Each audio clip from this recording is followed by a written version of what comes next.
ఈ ఏడాది జనవరి 24వ తారీఖున చేసిన పందెంకోళ్లు 1 సర్వేలో సత్తెనపల్లి నియోజకవర్గంలో సర్వే అంచనాలు ఎలా వచ్చాయో ఓసారి రవైండ్ చేసుకుందాం. పందెంకోళ్లు 1 సర్వే ప్రకారం వైఎస్ఆర్ కాంగ్రెస్ పార్టీకి 39% ఓటు షేరు, తెలుగుదేశం పార్టీకి ఏకంగా 51% ఓటు షేరు, ఇతరులకు 10% ఓటు షేరు దక్కే అవకాశాలు ఉన్నట్లుగా పందెంకోళ్లు 1 సర్వేలో తెలిసింది.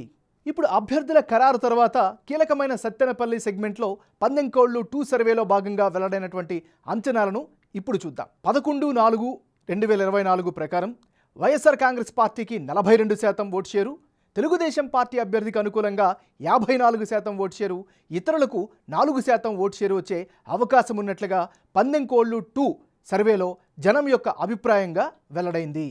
పందెంకోళ్లు 1 సర్వేకు పందెంకోళ్లు సర్వే 2 మధ్య జనం యొక్క అభిప్రాయం ఎలా మారింది, వైసీపీ తెలుగుదేశం పార్టీ అభ్యర్థుల్లో ఎవరికి ఎడ్జ్ పెరిగింది అన్నది ఇప్పుడు పరిశీలిద్దాం.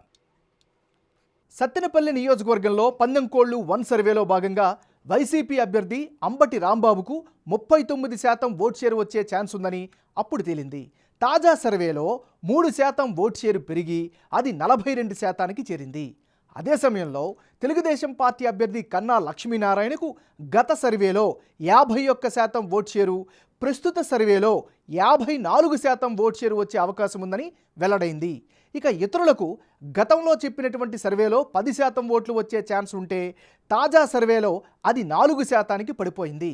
అంటే ఓవరాల్గా సత్తెనపల్లి నియోజకవర్గంలో తెలుగుదేశం పార్టీకి గెలుపు అవకాశాలు ఎక్కువగా ఉన్నట్లు బిగ్ టీవీ సర్వేలో వెల్లడైంది. 2 సర్వేల్లో సత్తెనపల్లి నియోజకవర్గంలో అభ్యర్థుల మధ్యన మారిన ఓట్ల శాతం, అందుకు గల కారణాలను ఇప్పుడు ఒకసారి పరిశీలిద్దాం. ముందుగా కన్నా లక్ష్మీనారాయణకు జనంలో పాజిటివ్ ఇమేజ్ స్పష్టంగా కనిపిస్తోంది.